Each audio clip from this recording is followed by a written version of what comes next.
Perfect. What's up, everybody? It's been a while, and 2020 is coming to a close, and I feel like this is a good time for me to make a video about the kind of 2020 I've had and just overall talk about something that's been a thing for me this 2020 and especially this quarantine. In this video, we're going to be talking about my favorite pickups when it comes to my top 5 favorite shoes in my collection. Now, most of these I picked up literally during this quarantine. I've done a lot of shopping therapy and I found a lot of ways to make more money, save my money, and also just find ways to invest in things that make me happier down the long run. I found that this would be a good time for me to spend the money I have now and not make any regrets that I have going down the line. I also just couldn't pass up a good deal or a good opportunity to find something amazing, unique, and creative that really pertains to me and my love and my goal of sneakers. So we're gonna be talking about my top 5 favorite sneakers today in my whole collection.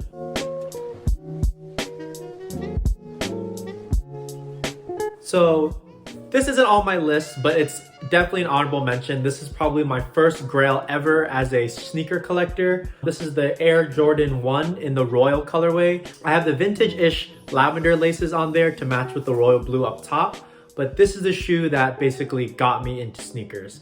When I first saw this shoe, I knew I had to have it, and I think I was in my freshman year of high school. I didn't think of anything in sneakers at the time. I didn't really start collecting until about my sophomore year, but this was a shoe I always gravitated towards, and this is what I always loved.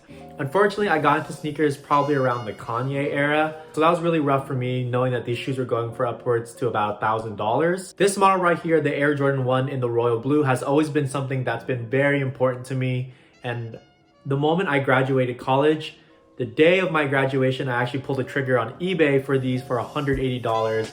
Brand new condition, and I have beat them to death. I personally love the royal blue colorway from 2013 the most, more than the 2017.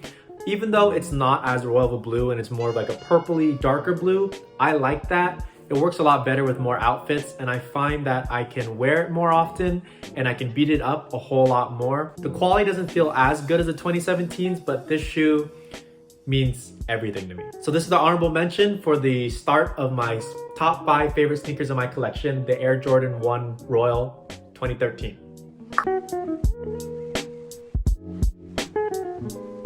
So as a disclaimer, I do want to say I have to be a little bit biased because in my top 5 sneakers I own, 3 of them are actually holy grail sneakers that I've been searching for and looking for quite some time now. Some of them obviously just popped up recently. One of the first holy grail purchases that I recently required that I'm going to show you guys is the Sakai Waffle Racer in the Summit White colorway. This shoe is just perfect to me. I thought Sakai killed it. Sakai as a brand is a company I've been following for a while, ever since I visited Japan last year. I visited some of their shops and I've seen some of their things in boutiques, and I absolutely fell in love with it. Obviously, I can't really afford it because that price tag for like a few shirts and jackets is insanely high. So when I found out they were collaborating with Nike, I knew they would make some type of affordable aspect. So I got these in a trade where I essentially got these for free from a resale purchase of Sean Witherspoon's. Those aren't really my vibe. I love them as a shoe, but this is just so much cleaner to me and I can wear it every single day. They've definitely seen some wear in my time, and I just can't stop wearing it. Like, it's literally a shoe that I end up wearing every single time I can. I got it in the winter or around like this late fall, so I can't really wear it that often, especially because of the vents there. But man, this shoe is just clean. When it comes to dad shoe sleekness, this is the shoe that everybody should own. It's an essential, and the colorway was executed perfectly. I do also really like the other colorways, but this one is just the one you can wear every single day. It's so clean and it'll catch the attention of so many people just by design alone. It's flashy without having to use colors or crazy patterns. So here is the number 5 shoe in my top 5 sneakers in my collection. Sakai Waffle Racer in the Summit White.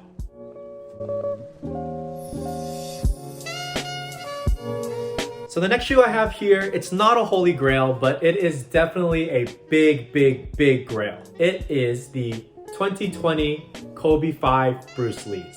So, funny story about these is that the day before Kobe's passing, like literally the night before, I was contemplating on buying a pair of Kobe 5 Bruce Lee's, the original ones. My size 9, OG everything for $300. It's been sitting on eBay for like about a month and nobody pulled the trigger. And when I really started thinking about it and I started asking people, they were like, no, don't worry about it. They'll go down in price eventually. So I waited. Next thing you know, that morning after, Kobe passed away and it ended up selling them for $1,000 on eBay.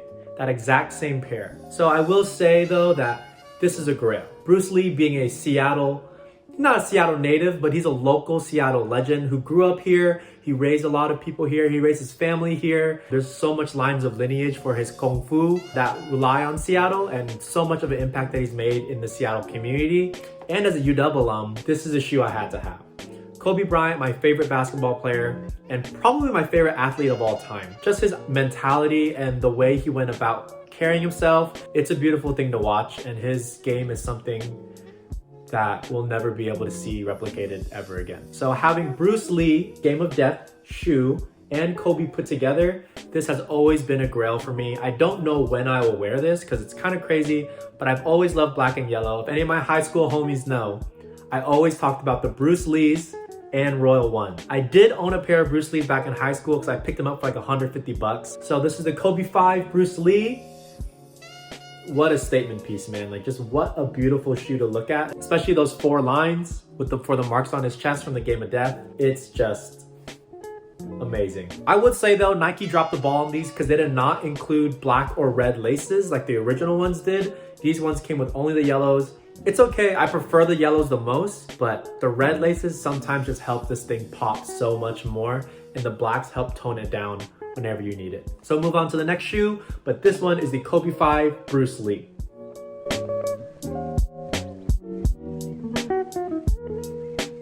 Okay, this one is one that I literally picked up last week, and I'm just gonna show you guys. It's the Nike SB Dunk High Huff. Yes, the original Dunk High Huff. I had to buy this in about a size up from what I usually wear. Size up / half size up from what I usually wear because it was such for a good deal. And surprisingly, they fit as long as I throw in an extra thick insole. Man, like these are just so hard to come by for a good condition and a good price. Obviously, you see some star loss there and you see a little bit of heel drag, what's going on.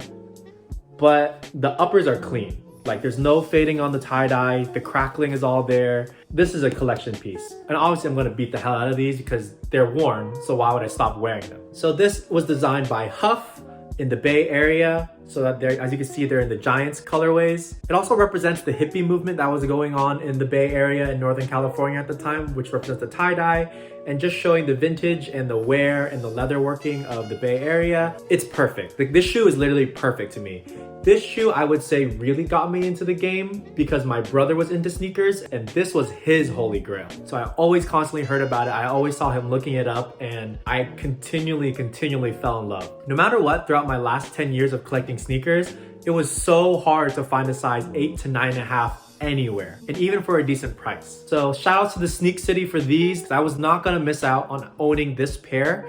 And if I eventually find one that's more in my size, that's totally fine. These are a size 9.5. I'm usually 8.5. But with the extra insole and the little bit extra padded tongue, it's definitely a keeper. And with OG everything with laces and box, I could not pass up on this deal. They're way too clean.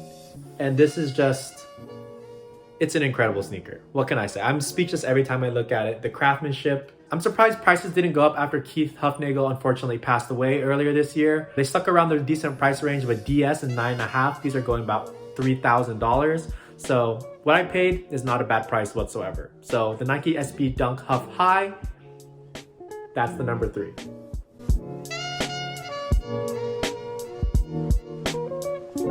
The next pair of shoes I'm going to bring out are a pair of custom Air Force Ones done by my beautiful friend and amazingly talented Julia Bennett, who will be attending, and technically is currently attending, the Royal College of Art, which, if you don't know, that is the best art school in the world. So that's how filthy she is if you need more than that. What I'm going to show you is a one-of-one custom pair that she did for me, and she was willing to deliver something so much more than I even thought could be imaginable. So here are a pair of Julie Air Force Ones. This is her custom type of artwork. It tells an amazing story, And just the colors she uses with all of the detail and just lines and everything just seems so intentional. She even went inside on the tongue right there. You can see that. And she brought it all the way down to the sole of the shoe, around the midsole.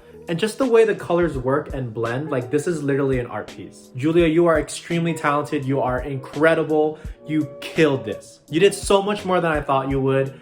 And one beautiful, amazing part about this as well is the ACAB on the sole. If you know what that is, you know what that is. If you rock with it, you rock with it. And I'm here to just continually rep that because you can't deny the truth, right? This is an art piece I will never wear. Julia, I know you want me to wear these. I thrifted these shoes, I got them secondhand. I was surprised to find a pair this clean in my size, and I'm extremely overjoyed. These go in a case in my room, and I just stare at them literally all day long. So here are the Julie Air Force Ones. These are my number 2, and these are an extremely, extremely prized possession that only I will own. So if you guys want some, maybe hit her up. She can try to do something for you guys, but either way, you can't have this one. So the Julie Airs.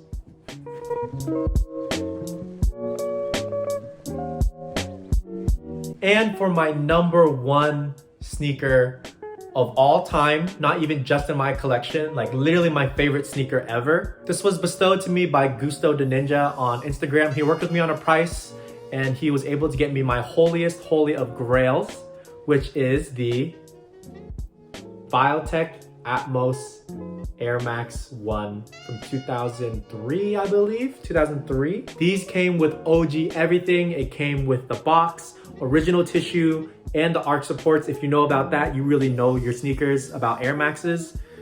It came with everything. And this is the shoe that really helped Atmos get on the map. And this is probably one of the first times we've seen a double layer swoosh. And this color combination is like unbeatable. It's so good, it's so perfect. Clearly you can see that it's not wearable, but this is potentially the only DS size 8.5 with OG everything in the world.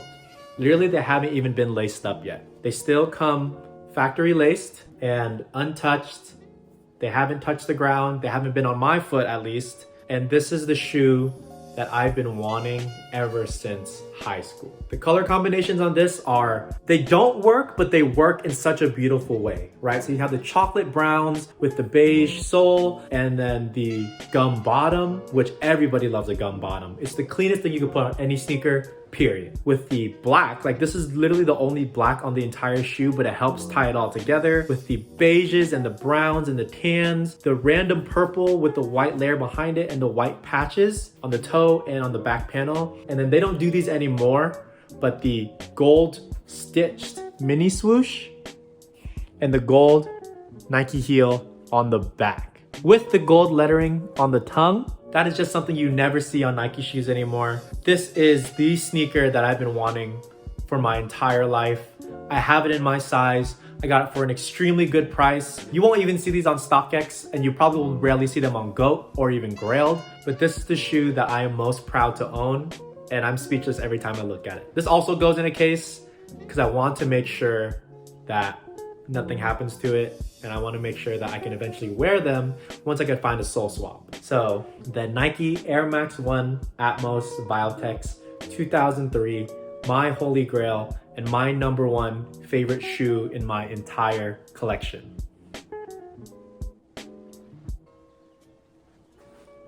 So thanks for tuning in to that. Those are my top 5 favorite sneakers in my collection, and most of them were my top 5 favorite sneakers of all time. Let me know what else you guys want to see from me. Let me know what other content you guys want to see. I am going to start streaming on Twitch pretty soon. I'm going to be doing the just chatting and random games category, where I'll be a variety streamer of just a bunch of random types of stuff. Whatever you want to see from me, just let me know, and I hope to see you guys soon. Thanks for watching Being Bao, and we'll catch you guys next time.